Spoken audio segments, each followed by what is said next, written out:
wiilasha waxaan leeyahay isku tasho diyaar garow rabbi tala saaro raadso gabadh fiican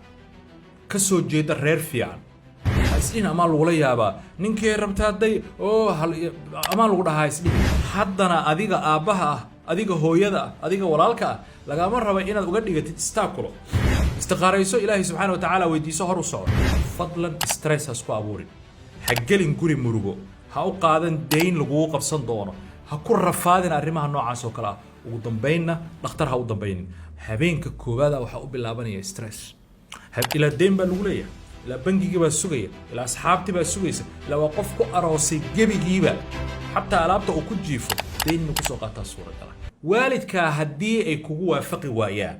oo ay caqabad ku noqdaan guurkaaga qayb weyn ka noqo fadlan gabdhuhu xoog bay leeyihiin assalaamu calaykum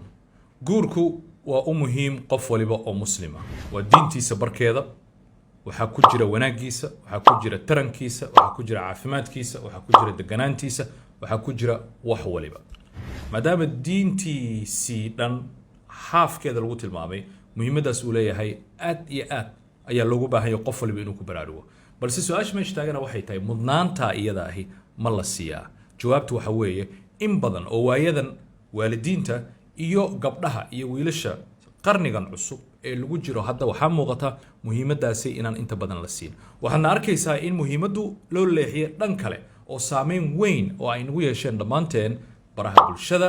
nolosha meelaha kale ka jirta horumarada la sameeyey inagoo u aragna mar waliba oo noloshu ay sii casriyooda in wax waliba in la sii adkeeyo inay qasab tahay taana sax ma aha haddii wax la adkeynayana haddii wax la isku dhibayo haddii wax laga dhigayo wax aan la heli karin guurku marna kuma jiro sababtoo ah badbaadadii ummadda oo dhan ayaa ku jira dhowrsanaantii dadka ayaa ku jira tarankii ummadda ku jira diintii barkeeda oo aad adkaysay ayay la mid tahay haddaad waalid tahay haddaad gabar tahay diintii barkeed oo aad adkaysood iska hor istaagtood diiday ayaad ka mid tahay haddaad isu diidid tusaale ahaan wiil walaalka ah because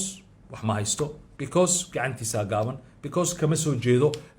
muxuu ahaa reer hebel iyo wax la midka ah arrintaas adkaynta ah already waxaa ka dhashay musiibo aad iyo aad u weyn oo qof waliba uu ka dareemayo hadba magaalada uu joogo iyo dalka uu joogo xumaantii aad iyo aad u badatay guurkii oo laga raagay dhallinyaradii gabdhihii oo gaaraya 30 wiilashii oo 40 kor u sii dhaafaya welina wax kala tiigsanaya ogow qofka haddii uunan guri ku jirin oo ilaahay subxaanahu wa ta'aalaana uunan ilaalinin oo uunan xifdinin waxay u badan tahay inuu godka ku dhaco inuu xaaraanti ku dhaco waana waxa maalin walba laga sheekeynayo social media hadda waxay noqdeen wuxuu in banaanka la iska keeno si arrimaha noocan oo kale daawo loogu helo waxyaabaha muhiimka waxaa ka mid ah waalidiintu inay qayb ka noqdaan badbaadada iyo badbaadinta ubadkooda badbaadada ummadii oo dhan maadaama mas'uuliyad gaar ah ay ka saaran tahay waxaana markii inaan fiirino horta waa iyo cidda aan uga dayanayno guurkeena yaa ma waxaan uga dayanaa dad modelis ah oo aan social media ku aragnay iyo wax la mid ah mise nabiga calayhi salaatu wasalaam iyo asxaabtii dadkaas horta waxa ay noo yihiin role modelis ah oo aan ku dayanayno jawaabtu way iska muuqataa haddii nabiga calayhi salaatu wasalaam iyo asxaabtiisa aan ku dayanayno sida aan u dhaqmayno iyo waxa aan samaynayno iyo talaabooyinka aan qaadayno waa in ay noqdaan kuwa waafaqsan sidii isaga iyo asxaabtiisa iyo dadkiisii u dhaqmayeen dardaarankiisuna aan qaadanaa dardaaranka nabiga calayhi salaatu wasalaam marka uu ka hadlayo meherka iyo arrimaha la xiriira guurka iyo gabdhuhu iyo wiilasha in la isu fududeeyo waxyaabaha uu yiri oo cajiibka waxaa ka mid ah xadiiskan inna min yumni almar'ati taysira khidbatiha wa taysira sadaaqiha wa taysira raximiha waxaa ka mid ah barakowga inay barakowda gabadha oo ay wanaag gaarto in loo fududeeyo sadaaqadeeda arrimaha ku saabsan meherkeeda in la fududeeyo arrinta sadaaqada marka ay ka hadlayaan culimmada waxyaabay dhan waxa ka mid ah qofka marka uu guursanayo ee wiilka ah waa inuu ka run sheegaa ku kalsoon yahay ku faraxsan yahay heshiiskan uu galayo ee gaarka ah waa inay noqdaan wax isaga ka go'an oo dhaba waa in culays iyo rafaad iyo mushkilo iyo hadduu u arkayo waa dhibaato hadhow dambana markii la kala tagayana waxay noqon doontaa culayskii soo galitaanka uu ka dareemayay ka talitaankana in uu hadhow dambe yimaado lidaalika marka hore iska fududee waayo ilaahay subxaana wa tacaala wuxuu leeyahay wa aatu nisaa saduqaatihinna dumarka marka aad kala tegaysaan oo calafkiina u kala dhamaado siiya waxay idinku lahaayeen oo meherka ah saduqadan waa tii kale oo xadiiskii ku jirta calayhi salaatu wasalaam oo ah sadaaqiha sadaaqadan iyada laga hadlaya waxa weeye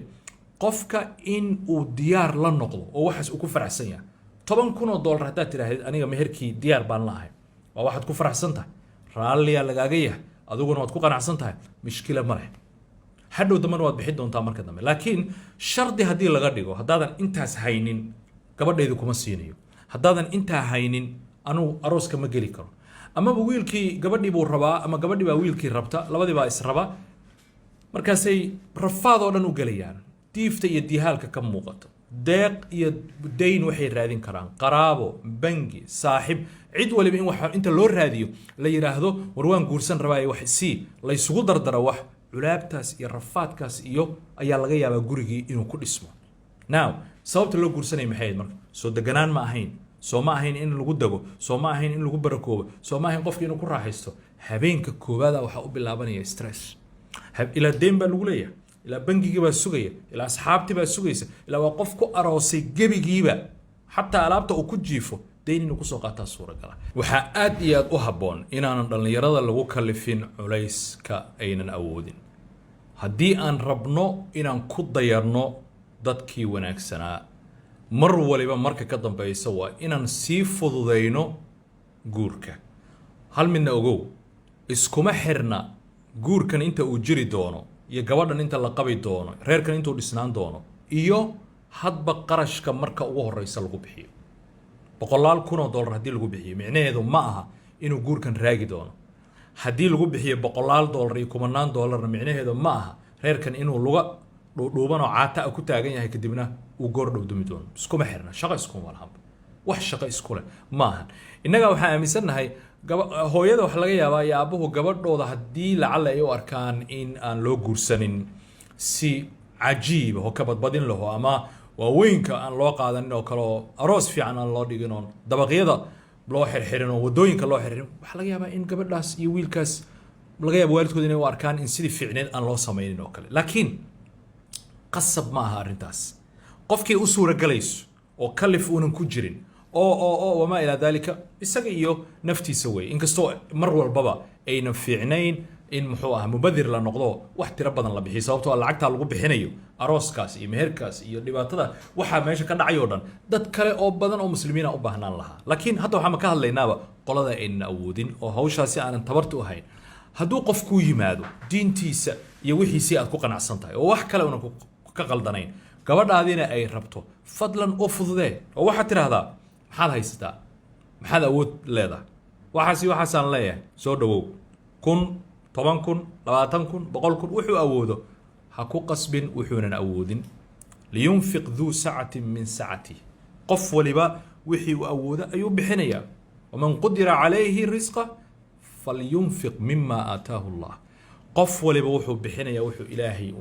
hadhow dambana infaaqii iyo markii uu biilka bixinayna saasun buu noqonayaa haddaadan intaa bixinaynin kuma siinayno ha dhihin sidaas u fududeeya ma qiyaasi kartid inta guur la fududeeyey kadibna ay ka dhasheen wiilal iyo gabdho nolosha wax badan ka taray bulshadii guud ahaantood ma malayn kartid inta qarash iyo tiro badan inta lagu xiray bilowgii hore meher lagu bixiyey wax aanan caqligaaga galaynin bilooyin aan laysla sii hayn kadibna lagu kala tegay marka aan raacno dariiqa nabiga calayhi salaatu wasalaam ana ku dayano dadkii naga horreeyay siday ahaayeen hadda aabbayaasheen iyo hooyooyinkeen markay isguursanayeen bal siday ahaayeen hoos u warayso fiiri